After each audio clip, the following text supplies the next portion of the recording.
Hello, guys. Welcome back to Time Under Tension. This is episode 16, and we are building off of our topic last week, talking about internal family systems. What are your parts? What is your self? And now we're going to move into a focus on our parts, what they are, why they happen, how they show up, and how we can learn to work with them, not suppress them, not overcome them, not turn them off, but really work with them to become a coherent unit in our own lives. Yeah, I think that's like the most important part is the very end. The thing that we covered today is the idea that it's not that we're trying to get rid of these parts or that we're trying to fix ourselves. It's very much just befriending and becoming one whole unit and working together to take our next step in the world. Exactly. And I think it's part of that, I think it all kind of goes hand in hand for me when I think about like forgiveness or like finding peace. It's all about kind of coming to terms with the ways that we've been broken in our lives and then understanding that we can operate out of a place of having learned from those experiences, having not been imperfect, and that being an opportunity for God to shine through us.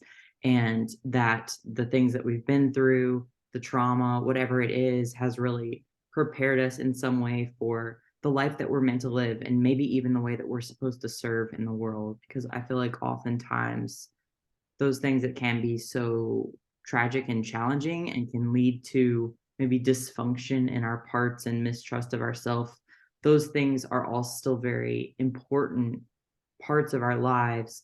And this framework to me gives me a way to kind of come back to myself and provide myself or my parts, so to speak, what I need, what they need, while making peace with the fact that, I might have been broken in different times in my life, but it also then allows me to kind of forgive maybe the people that were involved with that. So I think it just creates a framework from which there's a lot of healing that can take place, as well as like clarity on how you function in your day-to-day life.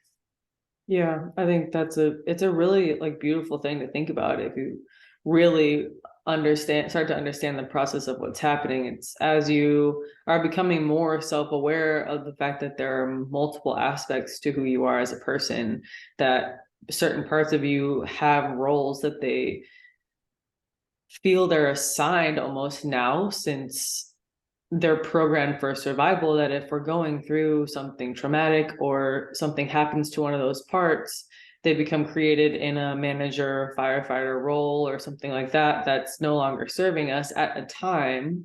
As a recap, that part and what it was doing, the behavior and the pattern that was coming forth through the hyperactivity of one of these parts was actually protecting us for a really long time. And so it's really seeing that those parts are good and that there are ways at which these parts can all come together and really, like you were saying, create such an impact on the world, because no one else's parts are the same as another person's parts. And the ways in which each part serves you as you become more and more aware of where they come up or where they show up, tend to have that self-awareness of when one actually is in control of you and making the decisions you don't want to be making or patterns you don't want to continue to have. All of that still shows then you what has happened to you. For me specifically, I have a pretty bad memory. Or I guess I ever since I started meditating and kind of coming back to my mindfulness practices and understanding these parts, it's helped me go back in time to, with just a very, step back view and see what happened, what things I went through, and how these parts were protecting me in the meantime. But also just helps me remember, like, wow, yes, this happened, and I've been suppressing that. But now I can see how that part was created, and now how I can use this part to really help serve another person that went through something similar. So it's like this cycle. It's like the more and more you become aware of your parts and help them serve you, then you're in the same almost experience, understanding what's happened to you, what you've been through, and how you've conquered those things or wanting to conquer it, that then lead to your purpose and your ability to serve the world in a very unique way. Exactly. Exactly. It's like, it's not, I feel like sometimes in personal development, I'm definitely guilty of this. And in, trauma work or whatever it is, some kind of self-discovery method, it feels sometimes like the goal is, all right, I want that complete peace. I want that complete unity of self. I want to be operating out of my highest self. I want to be enlightened, and then I want to live like that. And it's like, I think when we understand that maybe that's you know, a courageous thing to aim for in life, to be aligned with truth.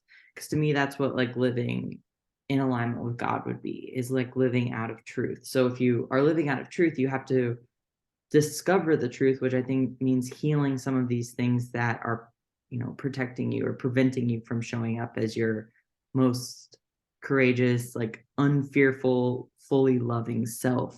Mm-hmm.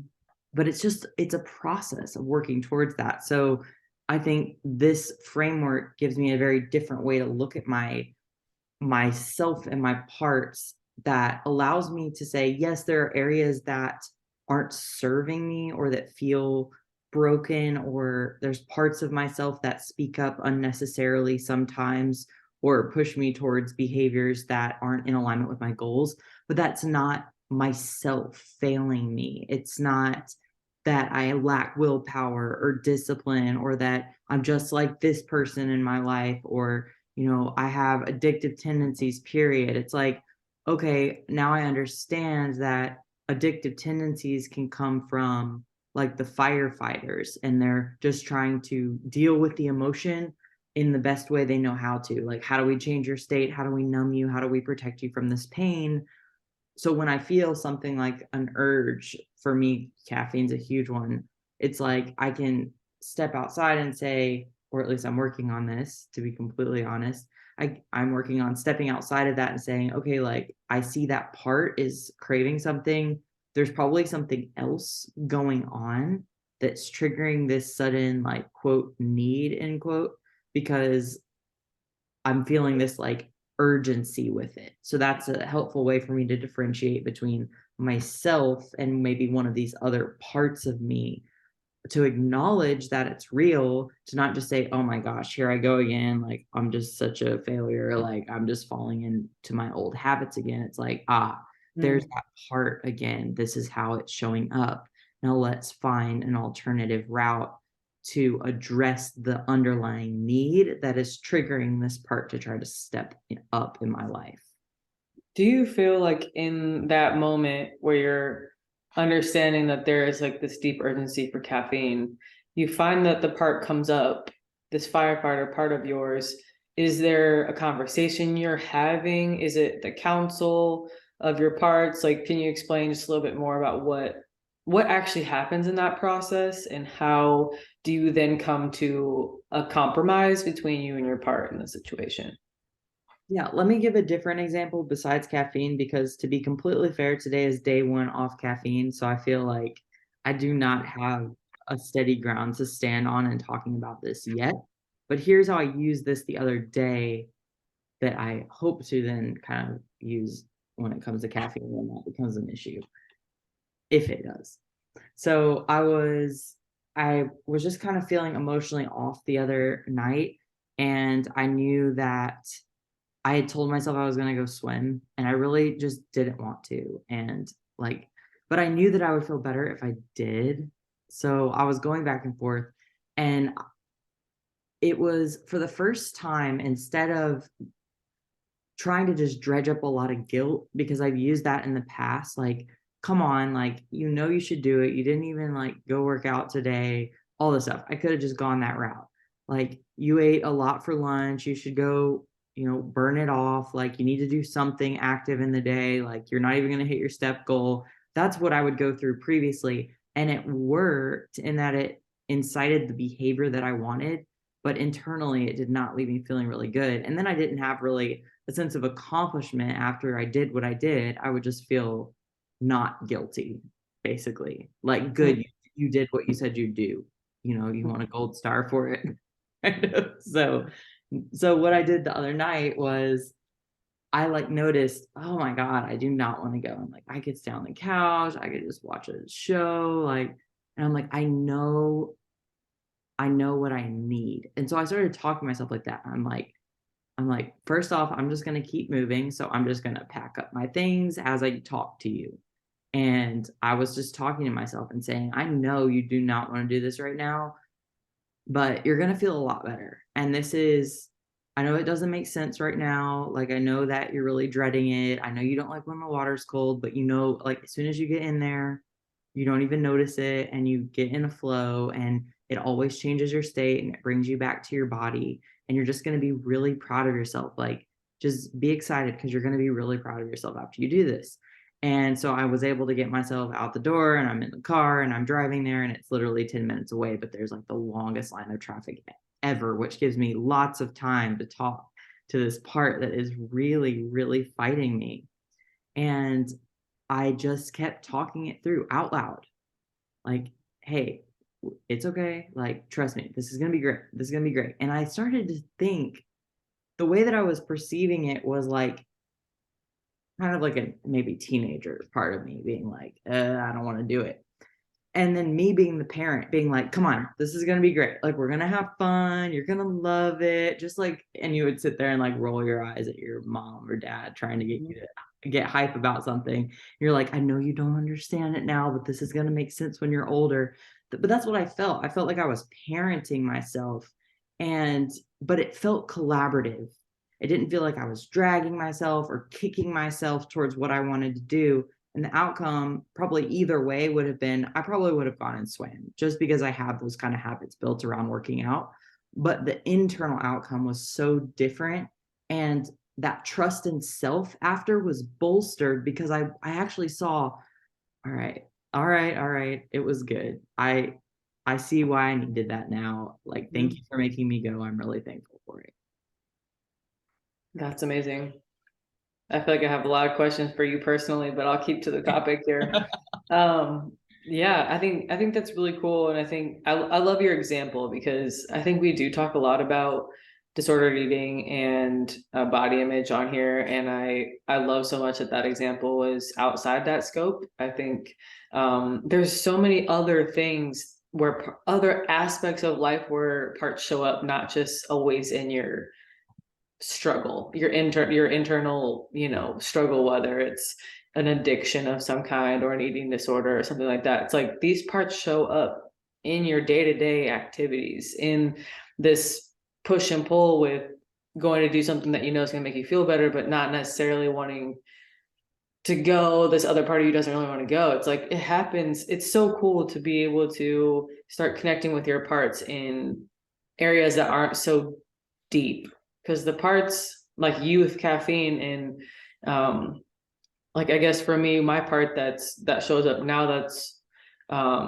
more towards you with swim is me in relationships. It's like my relationship communication, there's a part of me that just got so used to just running away or not sticking in it because it's like that's much harder. You know, I don't really know what to say. I'm gonna have to show my vulnerability and be like upset. And there's this other part of me that protects me from showing that my result in my relationships was always that once something kind of came up and it was a little too intense, or it was like that part of me would just be like, nope, time to go out. And now it's like when you and I go through something, or even someone else like Chris, my boss, whenever he and I are kind of in a discussion, now I feel that part of me be like, you need to run, like get out of here. But it's cool because then I realize that I'm in a place of like, this is uncomfortable for me. And now I have this relationship where when that part comes up, I'm like, okay, thank you for letting me know that I'm uncomfortable, that there's a part of me that's uncomfortable. And so I can then, as a self, to gain that trust, I can outwardly speak it to you. or my boss and say, I'm uncomfortable right now. Just like give me a second to kind of gather myself here, or kind of just maybe you need to lower your tone, not you, but whoever I'm talking to, me personally, chill out. You don't need to be loud right now. It's like it helps me understand where I need to show up as my best self, and how if I'm vulnerable and I show my emotions, then someone else can meet me there. And now I'm not only building trust with self, but now I'm building trust in relationships again. And it's healing this much greater thing for me. But now it's super easy for me to just communicate with you or with whoever I'm with, like, hey, I'm a little uncomfortable right now. I think what you said just, really upset a part of me. And can you reframe it in a different way? Or this is how that made me feel, do you mind giving me a different example, or not sharing that specific, feedback with me again, kind of thing, which just helps live a much more transparent and authentic life, but also help someone else feel like they're meeting you where you're at as well. Yeah. I think that internal um, connection, interconnectedness, and like just the foundation of trust, it does translate then, like you're saying, to your outside relationships. And I think that's why this stuff is so important. And I think sometimes we put such an emphasis, we have an odd culture. Like I feel like there's this huge drive towards independence, individuality, accomplishment, self-sufficiency. But then there's also like this contrasting drive towards like martyrdom and I'm just going to spend my whole life for other people, but to a fault where people will. And so I think there's like this toxic behavior around overworking and feeling like, oh, if I just work hard enough, if I talk about how I only sleep 4 hours and I work this hard, and I'm either at work or I'm leading a youth group or I'm volunteering, and it's like kind of this giving out of a place of really internal instability. I think that can lead to a lot of issues long term. And I think a lot of that disconnection from self, we try to self medicate in ways that might not just be toxic behavior. Like when we look at what's called like the burdened internal system. So if there's like, the way that I kind of gather that was that trust is compromised between self and our parts. So we're living out of that state of like our parts are just speaking up at random times, and maybe we don't even recognize that it's not just us. Maybe because I think that can be really challenging, is feeling like it's just yourself. As myself, I'm so unstable. One second I feel this, and another I feel this, and I know I want this goal, but then I keep doing this behavior. But when you're able to say, myself is good, myself is all knowing, myself is trustworthy, myself is divine, that's God's spirit in me, and these other voices in us, we can step back from them and not immediately identify with them. But when the system is burdened and we're not able to have those conversations with our parts, our immediate responses are from the managers, firefighters, and exiles. And that may look like addictive behaviors from the firefighters, or the managers might be controlling, or the exiles could be angry. But all of those things also, I feel, even in the burden system, can show up in ways that aren't socially looked down on. So a firefighter, even if it's in a burden system, could show up as dissociating. And I think sometimes that can look very like independent for people, like if they kind of show up and not be super emotional, but deeper down it's like an emotional detachment, and that becomes an issue. But it may not be recognized externally, it's only felt internally. And then the managers can show up as excessive caretaking, and that's something that's applauded a lot. Like people around you probably aren't going to go like, hey, are you okay? I've just noticed you're really showing up for everybody in your life right now. No, you're not. So, but you probably feel off. So I think when we start to recognize that when this system is compromised, we're doing the best we can, and some of these behaviors aren't like as extreme as an addiction maybe, but it's still coming from that root of the lack of trust in ourselves. Yeah, that I think you worded that great. I think there's the only thing I was going to add was that when you're personally going through this, another thing to just make sure you're looking out for personally in yourself is that you're not trying to, again, like we said in the beginning, like fix these parts or get rid of these parts, or, think it's almost like if we have that mentality going in, then we're actually fighting ourselves. Like we're having an internal war going on because parts just want to feel heard. We want to just fix them. And it's like, if you're not on the same page with every single part of you is good, other parts, just like you just mentioned, don't trust the self because of the consistent, I'm not listening to you. You don't need to be heard right now. Absolutely not. We're not, there's no relationship here. Internally, that's like, okay, a part of you. We watched Inside Out, this movie Inside Out. And I think it's really cool, and it almost shows what parts look like, essentially just tied to emotions. And it really helped me understand that there are certain parts that are rooted in a deep emotion that was unmet. And there is like a really cool aspect to connecting back with that emotion, because all of a sudden you have this next level compassion for other people as well. It's a really cool process. And that movie just, I think, points out how certain parts can get in the driver's seat, and just because they don't trust self anymore, that they start doing kind of their own thing and take over this part, and then there's this complete disconnection. For me, it was like mind and body. I felt like I was making all my decisions just based on logic, and just completely disregarded my internal feelings, or my what my parts were telling me was the way to go, or the thing to avoid, or the person to not be with, or don't keep doing this to yourself because I can't take it anymore. Talking about working out, it's like I had to legitimately hit a rock bottom where I realized I wasn't even interacting with my parts, and therefore they didn't trust me at all, or my decision making, and it led to just complete numbness and inability to work. And so it's like, in this process, the goal is not to completely remove all of them. It's like what makes us human. It's like the shared humanity aspect of everything. And so when you're going into relationship with your parts, it's also like some of these parts trust people in your life that are not you and do not have the same values as you.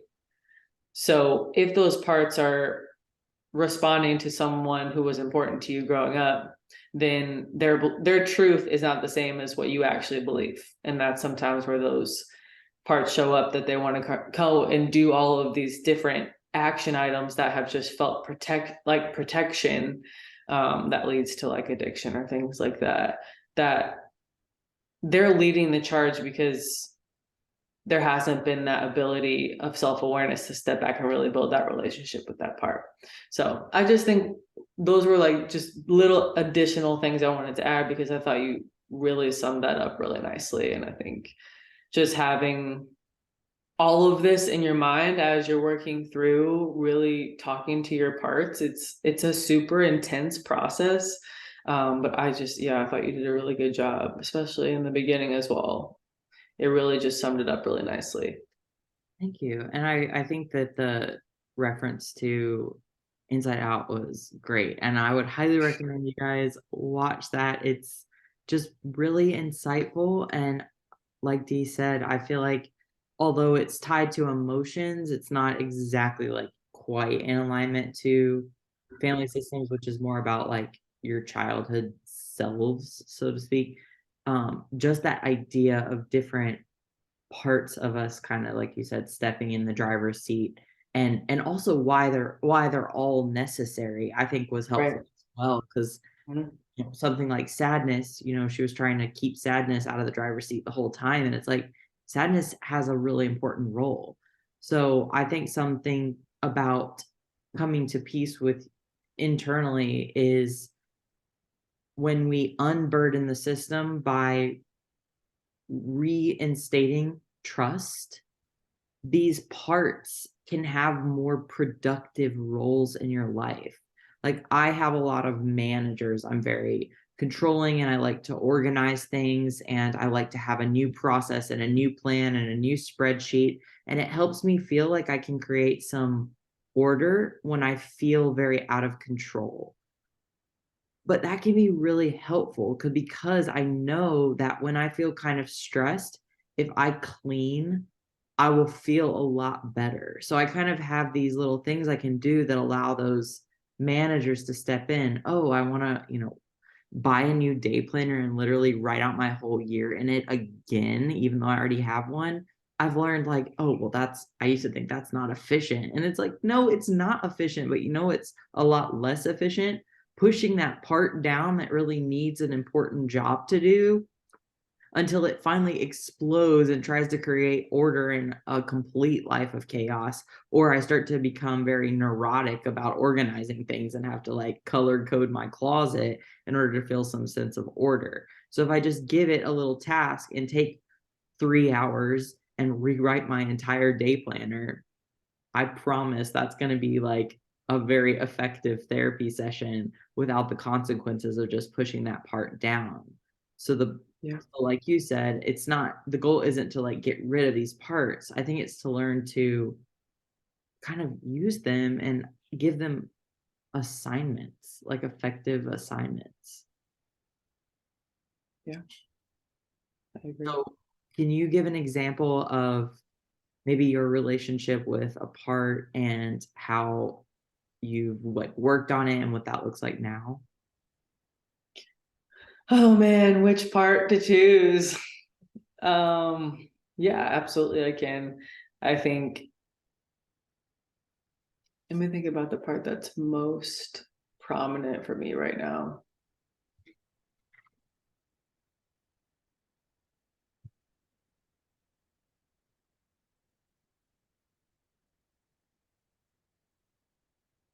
Okay, I'll talk about this one. There is a part of me that understands rest, and it is the same part that also understands movement. And I've had to really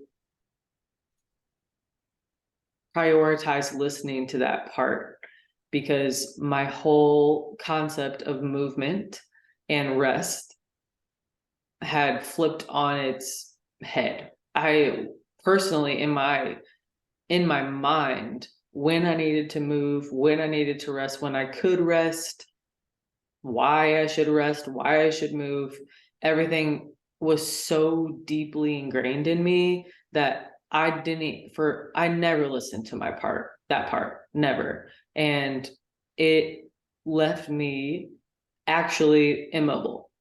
So in that time of the 3 weeks or so, it was just me in that part. And what I realized was just how unsafe I felt with my own self, because movement had been one of those safety action items to do when I was, instead of needing to sit still and rest, I would go move because it was helping me feel safer in the moment, just because movement has been for me my whole life. And I couldn't go move.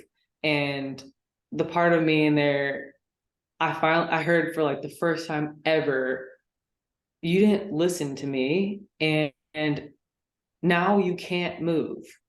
Like I couldn't even get to you. What would happen was you would, hurt me in some way, whether it was restriction or binge, and then you would then go hurt me again by excessive exercise. Like, regardless, either way, it was like hurt and more hurt and not being heard, and I have no voice, so I have literally nothing left to do besides like shut down so this part and I are like tight now. We are like homies. We are super, super, in tune with one another. And as much as like there will be parts of me that other parts of me that show up like, you had some things to eat last night and still removing some of that stuff from my mind, it's like that part will come up like, well, gotta go move a lot. And the actual truest part that's serving me now that I've built this relationship with is like, you slept horrible. You have worked out 4 days in a row this week, and all four of them have involved 20 minutes of cardio. Or you don't even want to go to the gym. Like, you don't want to because you're exhausted. So, like, let's listen, let's rejuvenate. And then today I was able to get up, go to the gym, have a great workout. I understood when I could move and when I shouldn't because my body needs to rest and recover. It's like that relationship now serves me so much deeper than it's ever served me before. But I mean, I would encourage to listen to your parts sooner because they're not messing around if you don't listen. It was just the most healing experience. And now I feel like I'm able to push through a lot of the things that keep me stuck in terms of thoughts and beliefs, all because I built this relationship with this part. Yes. I think that's such a great example. And I think one thing we can kind of move into from like tangible takeaways is how do you start hearing your parts? Because you're saying like if you don't listen to your parts, like they're gonna find a way to make you listen. But Mhm. what are the steps to hearing them? For me, I think I feel guilt a lot, and that's a really great indicator that there's some kind of misalignment. Either I'm doing something that's not in alignment with what my deepest self wants, or that like a promise that I've made to myself. Um, and then I kind of know I'm out of alignment, or there's another voice speaking. I think guilt, yeah, guilt and shame are probably like the strongest indicators for me, or a need to be really busy, or a fear of downtime. Like if I start to kind of get to the end of my work for the day and I start to find myself kind of getting a little bit anxious, I recognize like, okay, there's something in me that's kind of fearing being still, or maybe I just need some rest and I just don't trust that that's safe. So for you, what are your like flags? How do you know when a part is speaking to then begin listening to it? Yeah, first is like you have to develop a mind body connection. There has to be some sort of meditative practice of some kind, walking, just trying to get yourself down into your body to really connect. I think even just like 60 seconds a day of that will literally change your whole world, considering parts will actually reach that part of you. You'll actually be able to hear. I think the next thing is for me, how I've learned most is I actually end up getting angry or going and working out when I'm tired, and it feels like wrong and I feel really upset about it. So when that happens, it's like, man, I really wish I didn't do that. Or like, I knew I was tired. Like, I know I just hurt my body, didn't listen. It's like when you can tap into your mind body and you have a certain of like that feeling that that just wasn't the right thing to do, or like that's not who I want to be. Then it's like, okay, a part's there, a part's showing up because that part of you that says like this isn't who I want to be, then you know who you want to be. Like that's your highest, greatest self, your truest self. But the parts of you that are keeping you from that erupt in whatever way, for me it's much more firefighter. Then that's where you start. And instead of getting like mad at yourself like you're saying, it's like just get curious about that. Start being like, oh, interesting, you're like really mad. All right, like let's talk, like what happened. And so that to me is like you immediately know then that there's a part there that needs to be, you know comforted or nurtured in some way.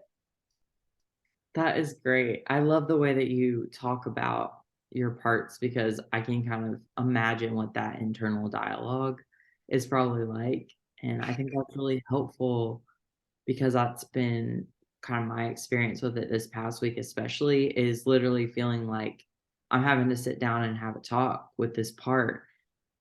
But the more that I've done that, the more I feel like I'm starting to enjoy my day to day more, because instead of needing to go through the day feeling like I'm in conflict and then maybe talk to someone I know, or even you, to kind of ground me and kind of say the things that I'm wanting to hear from a uh, just comfort standpoint, I'm able to self comfort a little bit more. And that Mhm. feels more powerful. I can still find the joy and the connection in other relationships, but I'm not dependent on those people to make me feel stable or make me feel like it's okay to feel this way. Because I think a lot of times, like, I think therapy is amazing. I totally support it. But I think a lot of times just the benefit of therapy is going to someone and them saying, like, I hear you.